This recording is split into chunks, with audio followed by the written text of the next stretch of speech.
If I had the sun and moon and they were shining, I would give you both night and day. What are you doing? Nothing. Nothing? Why not?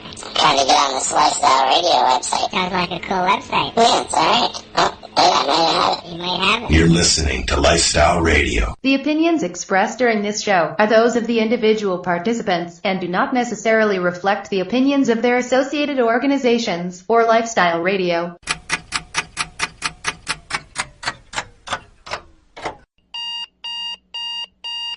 Well, I woke up 7 times a day.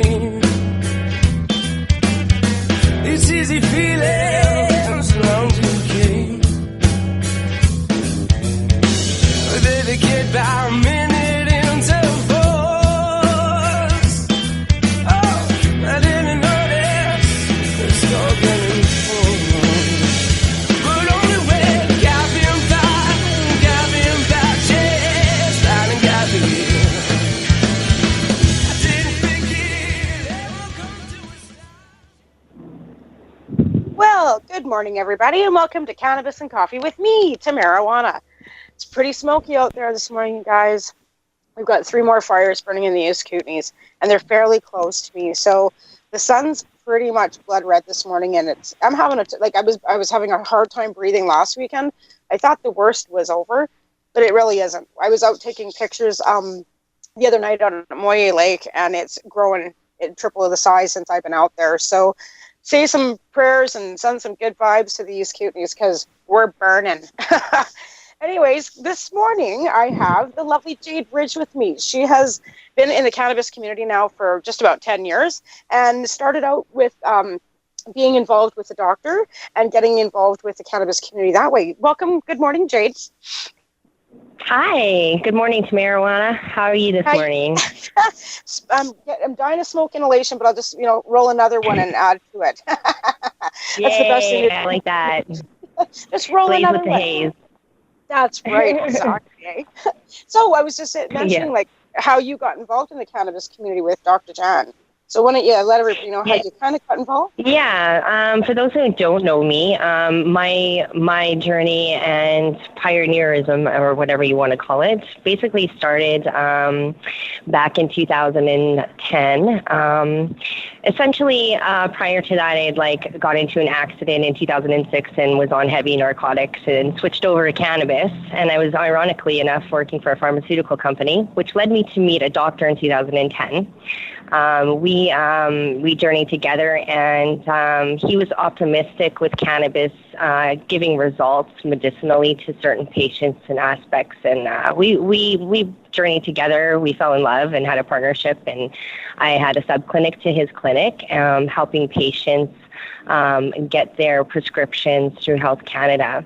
I did most of the screening for him, because he had his own patients and own clinic that he had to deal with. So I did all the legwork for him. And I got to talk to the patients and get to know them more on a personal level, and was able to cater to them more personally, help them set up their grow operations, get them access to medicine in between waiting for that, all sorts of stuff. So I really got really thick into it. It was great. Unfortunately, that ended in 2014. My partner passed away.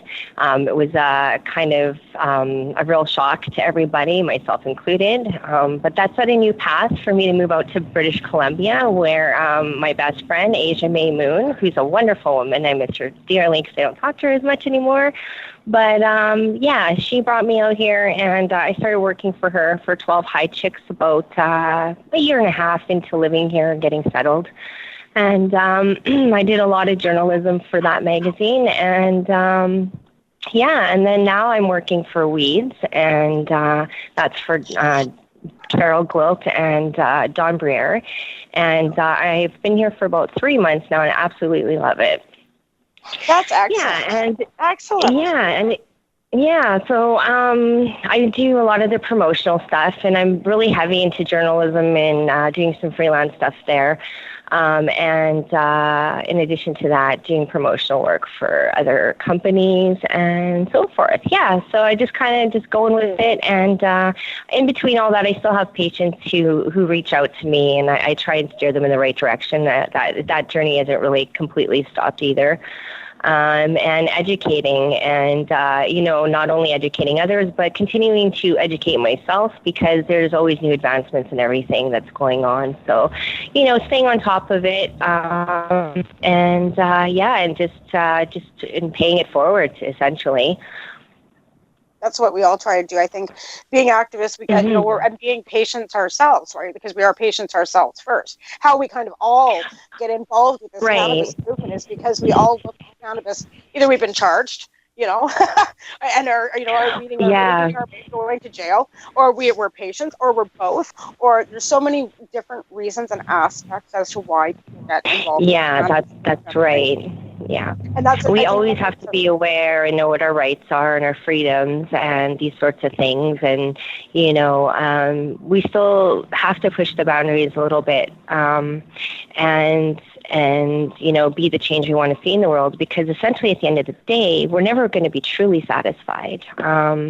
People had asked me, I had 92 City FM from Winnipeg, Raina J. We did the 420 there in the morning, and we talked about where, do we think that 420 is going to be done after legalization? Absolutely not. I don't believe so. There's so many things that need to be corrected, adjusted, and these sorts of things. And until that happens, we are all not going to be completely satisfied.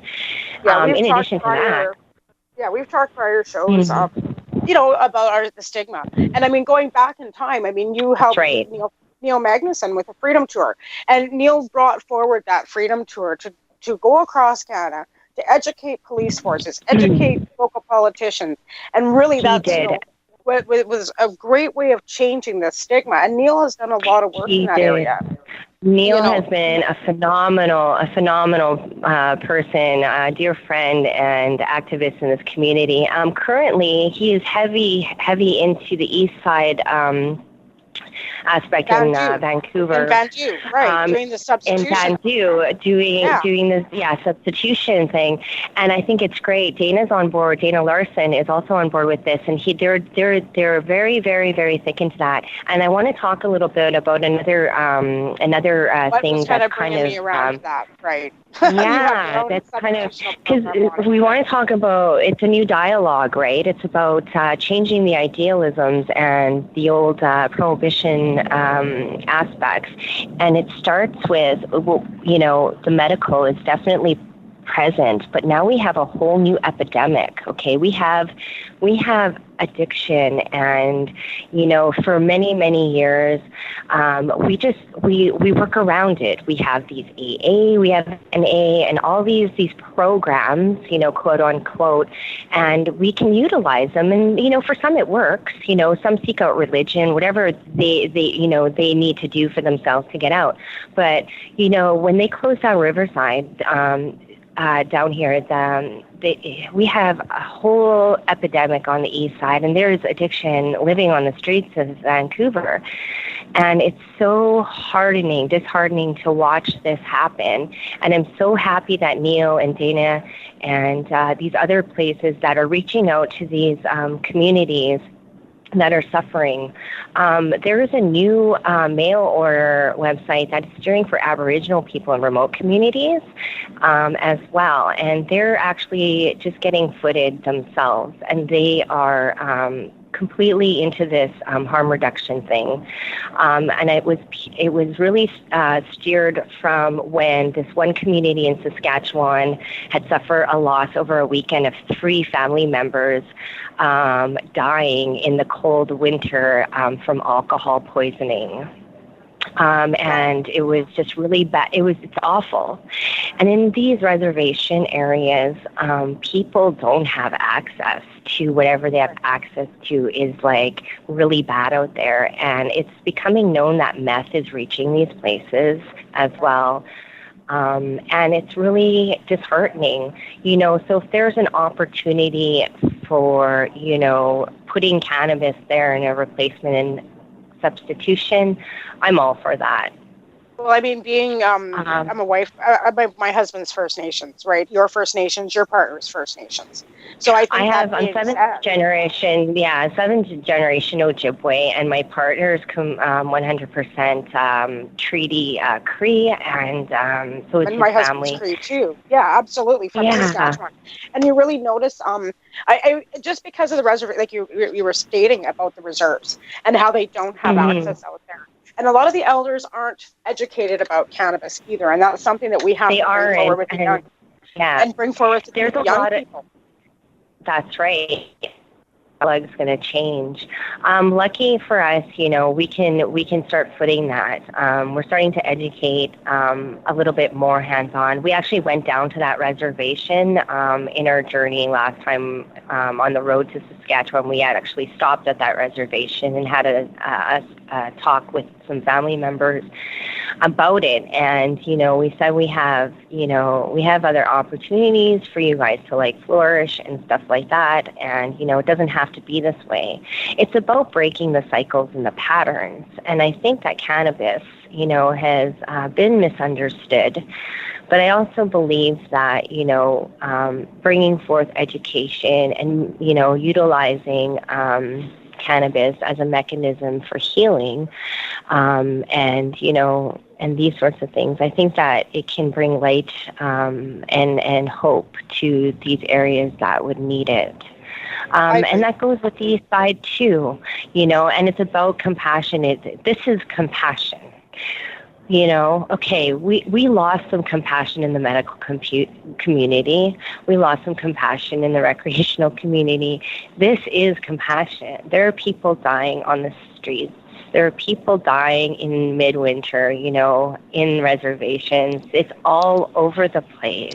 This isn't funny anymore. It needs to be identified. It needs to be adjusted, and something like cannabis can help with that.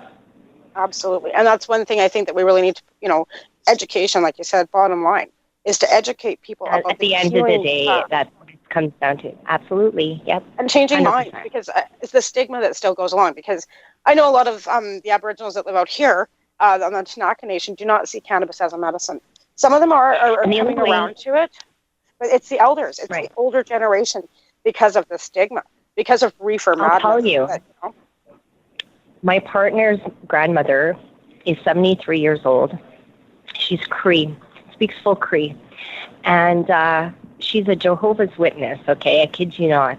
And this woman, she is so beautiful and has embraced cannabis in her life in such a manner because she sees what it does as a result. She sees that it got my partner off of alcohol 4 years ago, okay? She sees it, so she believes, right? So the only way that we can change minds is by bringing it there, physically bringing it there, like Neil's bringing it, on the streets too. There's a lot of Aboriginal homeless people in Vancouver. Absolutely. It's everywhere. There's a lot of healing everywhere. The only way to do it is to bring it there, physically bring it there and say, look, watch how it can change. It's a beautiful plant, and it's, a sharing thing as well. So I really think that it can change the mind. Yeah, exactly. So, this is an opportunity for growth and for changing these harmful things that are, loose on the streets and stuff. But we got to get out there as activists. That's right. That's right. So do you have plans to go out and do some outreach then? Are you doing outreach in Vancouver on the east side too? Or what are you doing to change that right now? For myself, well, I have partnered with some people in Saskatchewan, and we are overseeing one site that is helping orchestrate really good, clean, quality medicine for these people. We're sending them out care packages so we can get them started, and then we're going to offer them opportunities to access medicine. Really super affordable prices and, that sort of thing. So I've been working with that, and also in addition to that, working with weeds. I think we're going to maybe start talking about what we can do here for that, because I know Carol and Dana are good friends, and we are all in this together. So I think that, we can change it from the inside. It starts from the community inside. mind. Yeah, communities, coming and together. Every root, and every place that you have a network or an opportunity to speak with somebody, a foundation, someone who's established, who's willing to listen, if you can branch it out that way, it'll spread like wildfire, so to speak, and, it'll help more people faster rather than just segregating. This is a unity thing. I think, since Trudeau on a different page, we've separated, and I feel it's very sad and disheartening. I think everybody should access cannabis at any way, shape, or form. It's not a competition. I know that we're being cornered right now, but we still have our gardens, okay? We still have our gardens. And at the end of the day, again, it's about changing ideas and pushing the envelope and standing up for our rights, okay? And that's what we're good at. But we still shouldn't be dividing and falling apart, especially now with the addiction thing. This is serious shit. Yeah, it's just fucking serious. Well, yeah, and that's the opiate. People are dying, and people are dying on the streets everywhere. Not just Vancouver. I mean, this is typically going across the country all the way.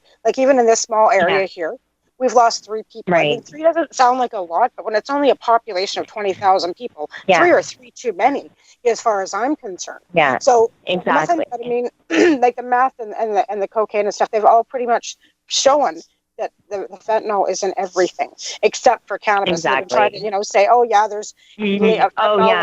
Okay, sorry, that's not going to happen, right? There was an article. Yeah, there was an article about the myth of how that story started. Right, absolutely. It got snowballed by media.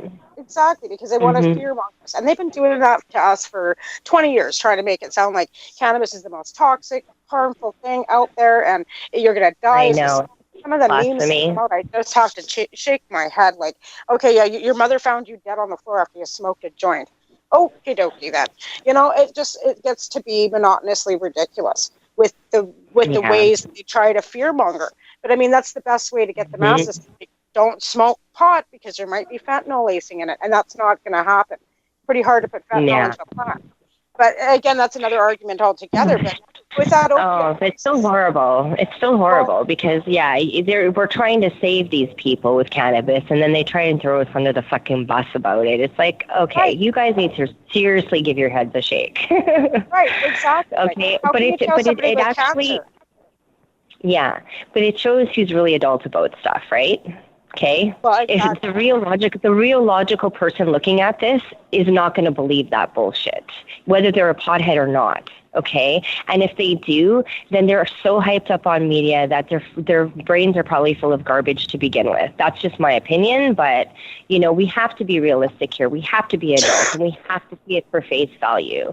Now, I'm not saying we're all divided and all this sort of thing, but we don't have to band together to be, but let's all just fucking pitch in and have the same goal again. That's all I'm saying. Yeah, I agree 100%. We're going to take a quick break here, Jade, and we'll be right back after my sponsors, who are 12 High Chicks Magazine, Mum, Maritimers United Marijuana, Canadian Therapeutic Cannabis Partners Society, the Haley Rose Foundation, United Coalition out of Edmonton, and Remos Nutrients. We'll be right back after Les Mesquite. Justice.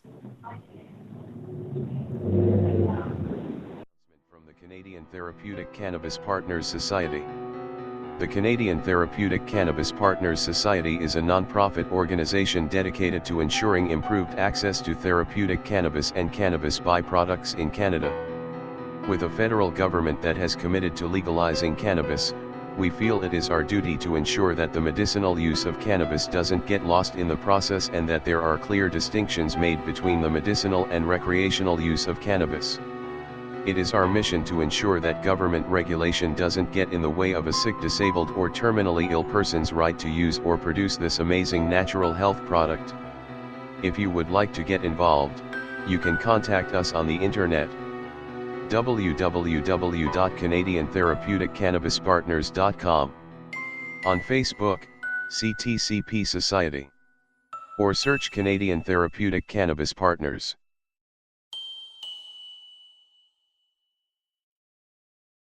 So what are you doing? Nothing. Nothing? Why not? I'm trying to get on this Lifestyle Radio website. Sounds like a cool website. Yeah, it's alright. Oh, wait, I might have it. You might have it. You're listening to Lifestyle Radio.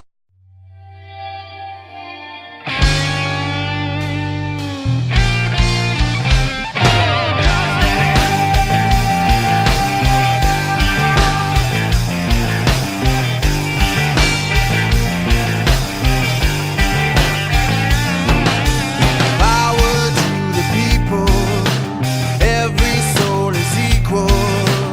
Overcome the systems and the rise above the evil. The poor keep getting stronger and the rich can't feed their hunger. Now's the time to make a change. No, we can stand for this no longer. 'Cause there ain't no justice for the poor. There ain't no justice. We will settle this score. There ain't no justice in the system.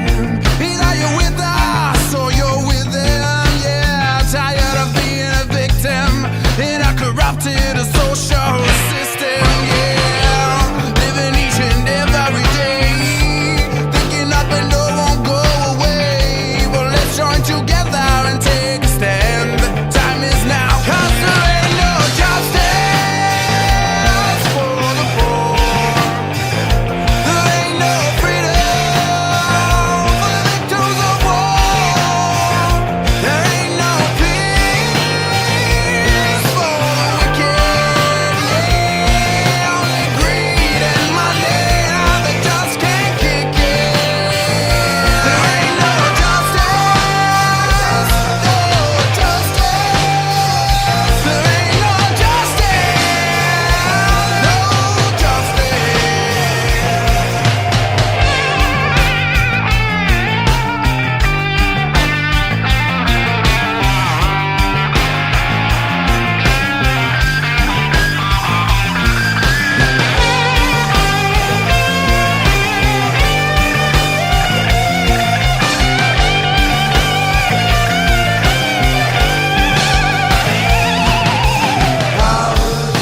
people, every soul is equal. Overcome the system and rise above the evil.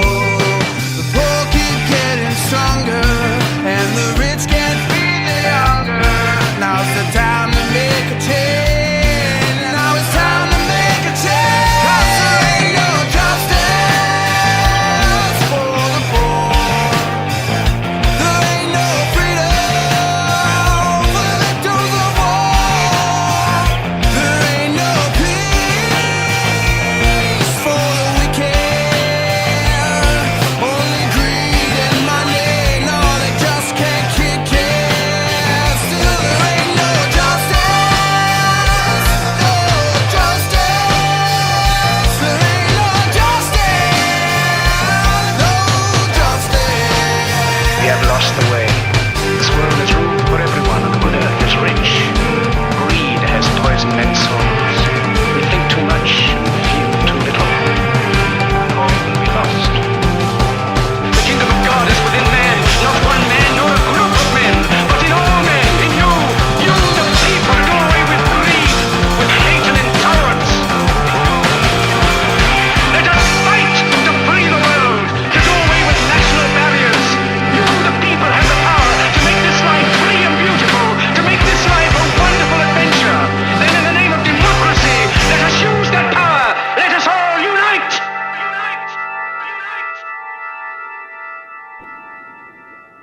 And we are back with Jade Ridge. And over the break, we were kind of talking a little bit about the Aboriginal Herbal Outreach Society. And they have a website that is ahos.ca if you want to contact them. But Jade, you can explain a little bit more to people what this is about. Basically, what it is, it was kind of, it started, like I said, back to that story, there was, this incident on this reservation, and it kind of just fell into this thing where what can we do? What can we do? Because there are so many remote areas in Canada, and I'm always the one to kind of come up with ideas of helping people. So they kind of looked to me and said, "Well, what is this too much?" Yeah, So and having access.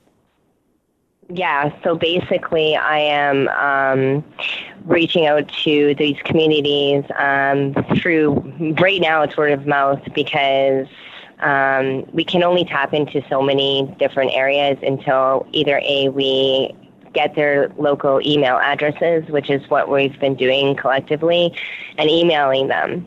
We would like to help, reach out and educate you about cannabis and what it can do for harm reduction. So that's kind of something that I've been implementing. I've been coming up with some drafts on writing these communities and offering them, a sense of hope, I guess. Because essentially, growing too. And here's the thing. Here's a question for you. Well, that's on a larger scale. I have a larger project for that. I'm working on. It's because I can't really grow outside up north, right? Let's face it. No.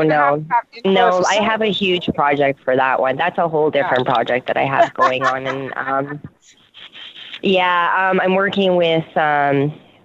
And in conjunction to everything else I'm doing, I'm working with my partner's uncle, who is knees deep in agricultural. He sits on a board of CEO of a agricultural sustainability company that has the advanced technology to have geothermal greenhouses and stuff, so forth. And his company has a pilot sister project that needs to be meshed with someone who's established or getting established as a licensed producer here in Canada. Now we're taking that idea and we're going to meld it with someone who's established, aspiring, or who is in the process of being a licensed producer. We're taking that concept, but we're taking all of that and we're placing it on reservation lands to give opportunities for job opportunities, infrastructure, and bringing resources like water, simple things like water to these places, building roads, and replenishing the land essentially. So that's Project Myopeolin, and that's something that I've been working on for over a year now, and that's kind of like the golden child of replenishing Canada as a whole. That's actually replenishing Canada on reservations. That will help also with harm reduction long term, but it's such a big thing that it's slowly being picked away at. I've piqued the interest of some people, and with the right team, we can certainly do something quite substantial. The technology is so uninvasive, you wouldn't even know it would be there. And so if we can bring those applications to Canada and teach, the elderly how wonderful it is to grow cannabis, why not? Yeah, I've said that before. Grandma. Thing. Yeah, well, Grandma likes to, have tomatoes, right? It's therapeutic for people to be able to grow anything. Let's face it. Like I said before, Grandma likes to go out to her garden and take care of her tomatoes and her zucchinis, and just throw a couple more cannabis plants in there. But again, the downside to that is certain portions of Canada, like you said, some reservations don't even have water. How can you expect them to be growing plants? And then northern Canada, there's nowhere to the time. Okay, and here's another thing that I've tried to tell people, they say, grow outdoor. I'll grow outdoor. Okay, there's certain parts of Canada that you just don't get the light spectrum. You just can't grow it outdoor. And I love to say that yes, you can just grow freely, but you're just not going to get the medicine in its best quality if it's grown outdoor, because Canada doesn't have, it's not warm enough up north. I mean, they don't even get the sunlight that they need up north, right? And that's So where, that would like, be a just, project. this agricultural, these applications, you can look at the infrastructure and say that looks like a greenhouse, but when you get on the inside, it's so advanced. It's like, whoa, you got geothermal, sorry, I'm getting the hiccups here. Geothermal flooring, which also has, water and solar powering generation for, like, all the other things that are powering the things inside of it. And it's, what is it? They had, like, motorized shades, these really advanced motorized shades that are on sensors for daylight manipulation and stuff like that. It's, like, super, super advanced. And in addition to that, they want to bring water. They want to bring the infrastructure in conjunction with that. In addition to the company, well, right? that company, yeah. In addition to Green Agricultural Canada, that's the name of that company. They are also wanting to work with the chiefs very closely on getting the resources put back into the community. So whatever this project brings in financing, will be tax-free revenue for the band that takes on this project. So, if there's any bands out there that are listening and are interested, it's something that can really certainly help replenish, and I'd be open for any dialogue. So, would you have information packages that can be sent out to the bands? Like, do you have something that somebody can? No, we have the project proposal outlined, and we have the opening letter for everyone to receive it. We have the list. We've sent out to about 20 bands. There's so many bands across Canada. And we're trying to not go too far north because it's just, like you said, the sustainability, sunlight, and, it's just the roads get rougher the more north you go as well. Right. So we're just we're going to work our way from the prairies and go west and then go east a bit. So. Right. And that's a good thing because, if it's offering, like you said, sustainability and tax-free revenue for a band, it would be something that they would be looking at, and as well as giving access and harm reduction to their people, right? So that's a really great I think that will. I think that's going to be like the hidden gem in that project. I don't even think you'll even have to put that out as a harm reduction thing. We're not going to even, we're definitely going to talk about it for sure because we're already creating that dialogue. However, as far as that project, I think it's just going to do it on its own. It's really going to help. Well, like I said, was saying there, like when people have jobs, they don't want to be out in the bar. There's nothing to do out there. There's nothing to do out in buttfuck nowhere. So if you have a job and you have a sense of purpose to wake up in the morning and you feel valued, you don't want to drink anymore. You don't want to use anymore because you have something to look forward to. Exactly. Yeah, that is so this is it, right? Yeah. It's a great project. So this is it. It's about replenishing everything. And then, in the meantime, I am just, I'm enjoying my life here at Weeds, and I hope to be on board with Weeds for a very long time. I feel very fitting here, and I miss 12 High Chicks, and I hope I can still write for them when they're ready for me. So, well, I'm just happy. 12 High Chicks is always project on the move, right? Asia, she's always shaking and right. Yeah, she's a go-getter. Definitely. Yeah. So you were saying you were on a boat cruise the other night, hanging out. There was a High Times, Miss Envy boat cruise. What do you tell us a little about that? Well, that was fun. So the little perks of being working for Weeds is you get to, I don't know, rub elbows maybe, I don't know. But I got invited to the Miss Envy appreciation boat cruise, and that was fun. David Morin performed. He's a wonderful artist. He won the Aboriginal Artist of the Year award in the Western Music Conference last year in Alberta. And I also interviewed him for 12 High Chicks prior to him winning that award, so I feel very privileged to have done that. So his performance was like a straight set for 2.5 hours. I couldn't even believe he didn't stop once, maybe for a sip of water, but he basically jammed all night. It was really nice. Remo and Sandra were there, and Kelly Coulter from the Normal Women's Alliance. And just a bunch of beautiful people were there, and we were all lit. And, there was alcohol, but I have to say that not one drunk person on that boat. So there you go. There you have it. Cannabis wins again. Yeah. And it was so fun. We went into Deep Cove, and we hit the sunset at a perfect time. Yeah, it was great times, and we all got to leave with a lovely gift bag. And Miss Envy has a new product out, and I'll give them a shout out here. They have these new CBD doggy treats, and it's made with whole organic meat, and it's super, super healthy. So, well, that's great, because I've got 100 dogs. Yeah, well, maybe I'll ship them out to you. I have a bunch of samples I can send you.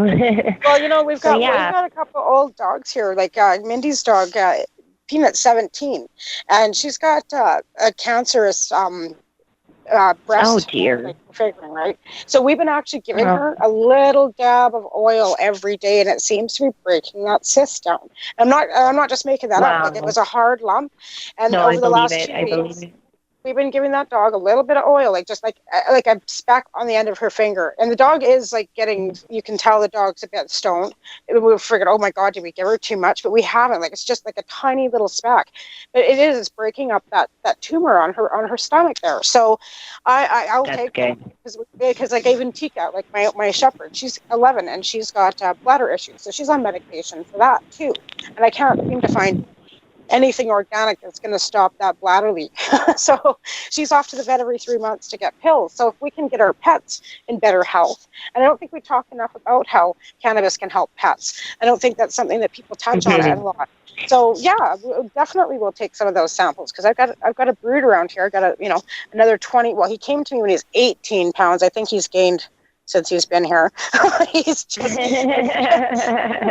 and he's happy at least. They're not getting any other food. Like, I just put the bowl of food down, but he seems to really eat the whole bowl of food, and I'm not sure exactly how to kind of maybe get him away from that too. But that's what I mean. Like, there are so many benefits to this plant.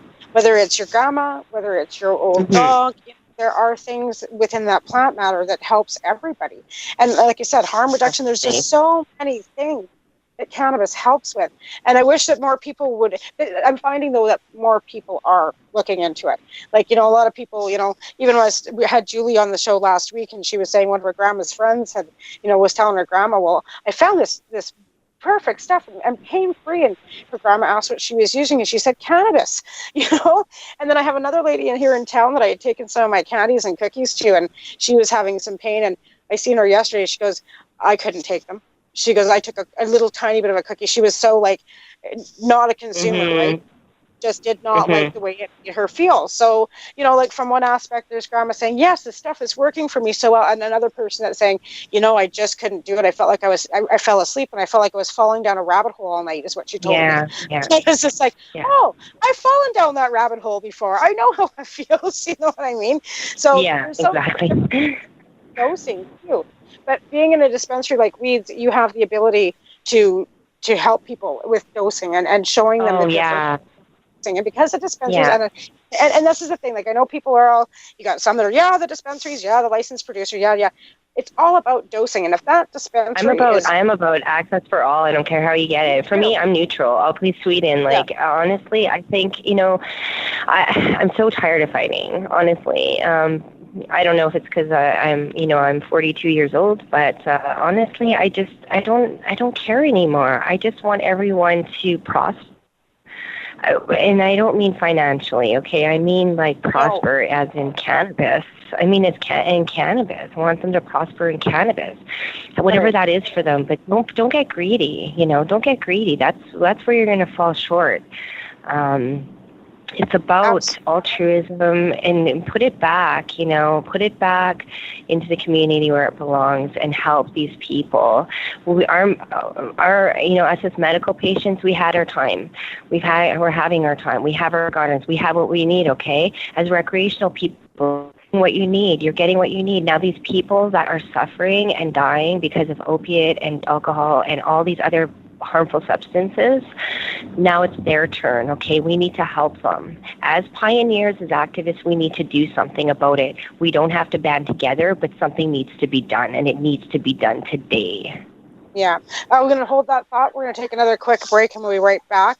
I'd like to again thank my sponsors who are Remos Nutrients, 12 High Chicks Magazine, Canadian Therapeutic Cannabis Partners Society, Mom Maritime United for Medical Marijuana, and the Haley Rose Foundation. We're back with 420 Local by Bobby Fricks.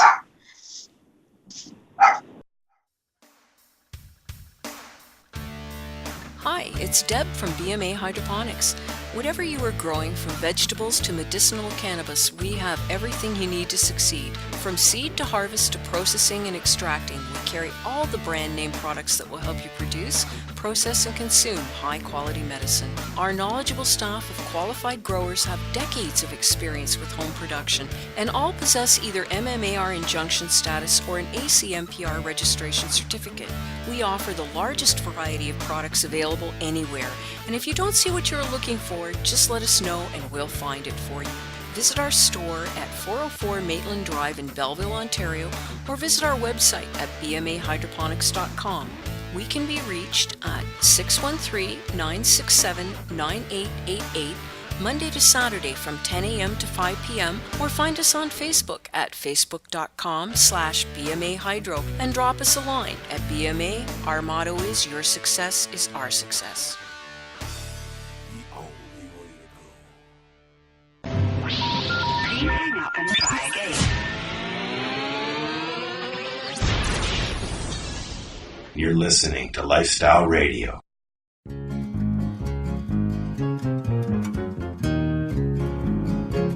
I can't smoke pot, hell I can't even wear my earring. Sick and tired of people telling me what I can and cannot do. Guess I'll just pack up my guitar and move to Music City. Starve to death like most starving artists do.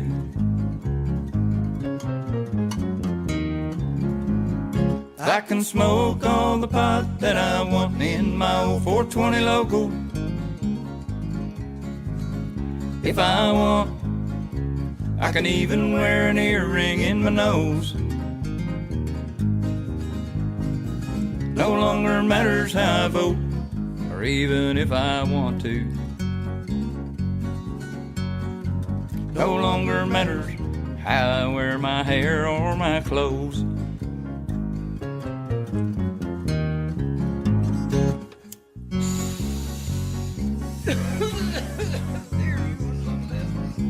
Don't hog that, man. Pass it on.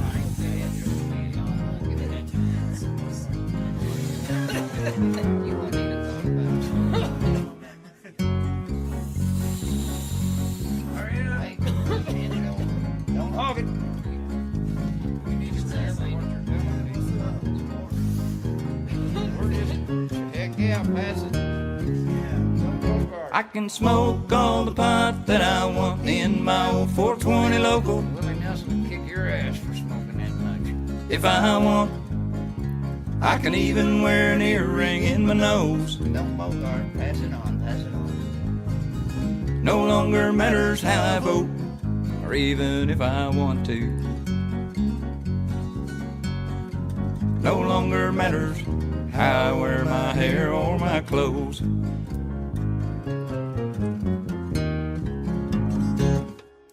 No longer matters how I vote, or even if I want to. No longer matters how I wear my hair or my clothes. You have time. Yeah, you got we do another 15 minutes, Al. Okay. I want to talk about weeds a little bit more. Oh, that's all good. I think we're on the air right now, so go ahead and talk about weeds. Yeah, I want to talk a little bit weeds, because weeds is awesome. Well, weeds is, well, it's a franchise of, people call them dispensaries, whatever. Yeah, we are a dispensary. What the heck, hey? Anyways, I started working here about 3 months ago, but I've known Carol and Dawn for about 3 years, and 4 years actually. What am I saying? When I first came in to Vancouver, very warm people. Got to meet them vicariously through Neil Magnuson. And then, now I'm working with them on a lot of promotional stuff. So I have various jobs. Yeah, they've had a rough go. They've been busted and they've been raided, and they haven't had an easy go of running their business either. No, they are they are very professional. I have to say that working here it's a wonderful environment.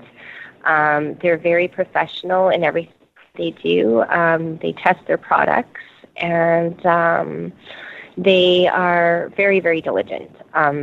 They work really well with merchants and stuff. And yeah, I am just really proud to be a part of their promotional stuff. Currently making videos for their products and their sales, and creating new sales projects for them as well. So we just recently got one on board, which is really cool. It's called the Higher Times.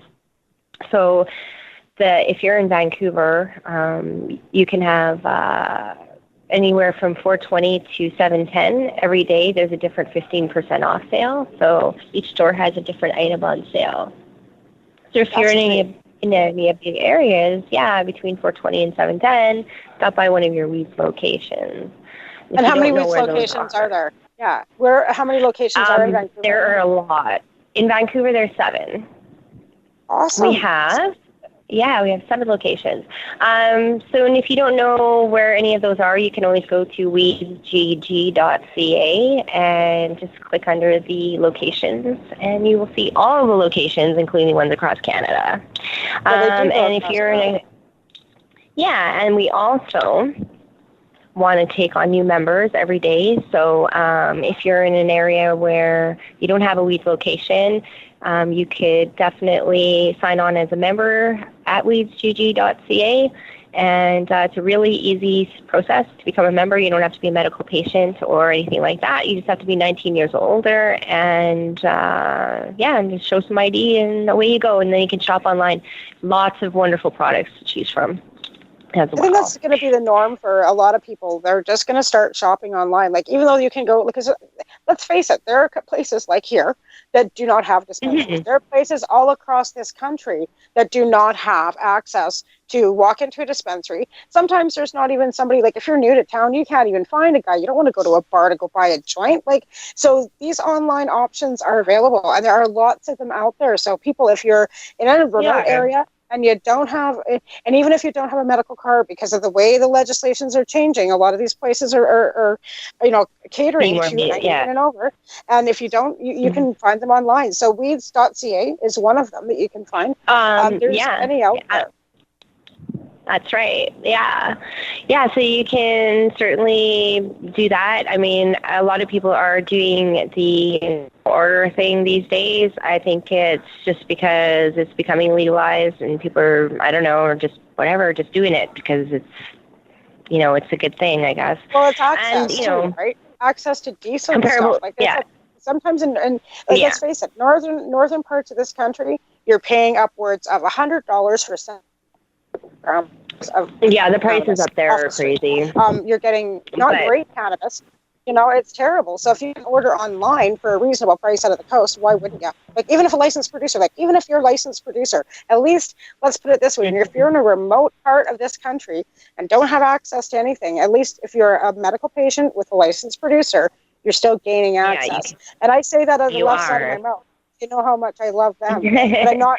I know. But that's what I mean. That's what I mean. It's not, any way you can access it, whether it's from an LP or from weedsgg.ca or from AHA or from, I don't know, Bud Buddies or whatever other ones that are out there. There's so many. It's accessing. Everybody's entitled to accessing. I mean, if you weren't buying it from Jim down the street 15, 20 years ago, you're buying it from Steve 3 streets down. You know what I mean? So it doesn't matter where you're shopping. There's always going to be a consumer. That's And right. There's always going to be a seller. yeah. And I think that's the way it's going to, I kind of sit back and, was like kind of, panicking about, the legalization and how we're not going to get what we want. We won't get this. And I'm sitting back going, you know what? I don't see much changing. I don't see anybody that's doing what they're doing, stopping what they're doing. And I can't see much changing. There might be a little more access or people will be able to access it more easily. There won't be as many charges because of the fact that you'll be able to, actually possess 30 grams and not get, banged up for a roach. Like they've been doing it for years. Find a roach in your ashtray, you got a possession charge. Now at least that portion of it will be gone. But I don't see much other than that changing. I don't see cops running around trying to bust pop people any more than they are already ready. You know what I mean? I think traffic-wise, that's going to be different. I think that's coming. I just recently saw a fucking commercial. Pardon my French, by the way. I don't mean to swear on the radio, but I'm so bothered by it, right? And I think it's just, it's like a mosquito in your ear. It's really irritating. It's just that, the whole random pulling over people and swabbing them for THC business doesn't sit lightly with me. I can understand if, you get pulled over for speeding and you got smoke coming out your window and all sorts of stuff. But on the other hand, like this random, thing, if this person wasn't like imposing any kind of danger and they come out, positive for THC, that's not really cool tax-paying money, business sense kind of thing to me. There's different circumstances for different things. You can't determine someone was intoxicated by pulling them over, swabbing them, they're coming out for THC. That's just not fair. So, because you're a medical consumer. That too, and that's going to be the martyr for it's going to be a medical patient is going to end up being a martyr for the cause, and it's going to go back to the Supreme Court. It's going to be challenged, and then maybe studies will come up. Maybe we'll see. It's going to be interesting, though. That's one that certainly irritates me, and that's because it is personal, and I will openly say that. I don't function well when I don't have cannabinoids in me. I just don't. I'm so off kilter at this point, and it's not because I've been used to it for so many years.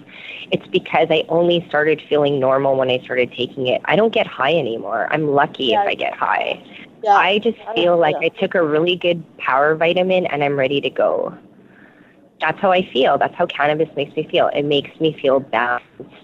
And, when you take that away from me and you put me behind the wheel, I don't feel right. I get anxiety from people cutting me off, all sorts of things, uncomfortable notions. I don't like feeling like that behind the wheel. I think I'm a safer driver when I've had it medicated and I feel balanced and optimal. That's just me, and that's a personal thing.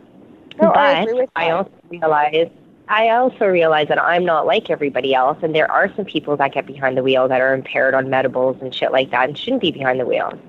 Maybe that's the case. But you know what? Let the studies determine that, okay? They'll make a judgment based on everything. And that's again the stigma, right? That's going along with, this is what we see as behavioral on, say, a TV program or, some video they've seen of, I don't know, what's acceptable and what's not. And that's the thing. Like, there's a difference between everybody. Everybody handles cannabis differently too. Like, some people get really big and laughing and giggling, and I look over them going, "God, I wish I could do that." You know what I mean? Like, donor envy. Euphoric, euphoric giggling, for like 20 years because I'm like you, like I smoke in the morning. It just kind of evens me out, focuses me because of my attention deficit. Like if I smoke sativa strain or if I smoke cup that's not going to like push me down a little bit, I'm a squirrel, and I'm not even going to lie. It can be really like my brain's going 100 miles a minute and I can't think straight. So, and if I don't have enough cannabis, it's the same thing. I'm running around like trying to finish and complete 20 things. I never get done any of it. So there are so many different aspects of cannabis and how it's used and who uses it. And I think people need to, like I said, the stigma of what a cannabis user is should be relooked at because not everybody gets that euphoric and acts like whatever dabbed and dabby on, disjointed with, acting like a bunch of a complete idiot, right? You know, I mean, there are those out there. Like, don't get me wrong. There are people that act like complete idiots on cannabis, but there's also people that act like complete idiots without anything. So, you know, you can't blame the cannabis on them being an idiot. It's just they're maybe just an idiot without the cannabis too. So, you know, you can't blame. We're more of an idiot with the cannabis too. I've seen that. I've seen idiots stoned, and then they're more idiots. It's like I didn't possible. But anyhow, yeah. You enhance your bad behavior or your good behavior, right? So, yeah, so it's a mood enhancer. On so many different levels, right? So again, I guess we'll break down to the last few minutes of the show. I'd like you to give a shout out to your groups and what you're doing, and we'll wrap it up. Yeah, okay. So, I encourage everyone to sign up as a member on weedsgg.ca. If you aren't one, you should definitely be one. And whether or not you're near a Weeds location, sign up as a member. Membership has its privileges and benefits. They have so many products to choose from, and look out for their monthly specials. And then I'll give a shout out to ahos.ca for doing their hard work in harm reduction in rural communities and Aboriginal reservations. And a shout out to 12 High Chicks as well for all their hard work and their journalism. Well, thanks very much. Tamara, thanks so much for having me on your show this morning. And I'll make sure Don and Carol get wind of this. And if you have an excerpt or anything that you'd like to send me a clip of this, that'd be great. Oh, actually, it's archived on Spreaker all the time. You can just go to our website, which is www.lifestyleradio.net, and you can catch one of my shows or archive all of my shows anytime you'd like to. So again, I'd like to thank my sponsors and Jade Ridge, who was a writer for 12 High Chicks magazine, Remos Nutrients, Canadian Therapeutic Cannabis Partners, Mom Maritimers United for Medical Marijuana, and the Haley Rose Foundation, United Cannabis Coalition out of Edmonton. And there's probably somebody that I've missed, but we'll probably, hear about them later. Anyways, you guys all have a great week. Next week, I'm going to have on Sinful Cindy again. We're going to talk about the High Times Cup, and we'll talk to you all next week. Have a good one. Thanks, Jade. Bye. Have a good one. So what are you doing? Nothing? Why not? Trying to get on this Lifestyle Radio website. Sounds like a cool website. Yeah, it's alright. Oh, wait, I might have it. You might have it. You're listening to Lifestyle Radio. The opinions expressed during this show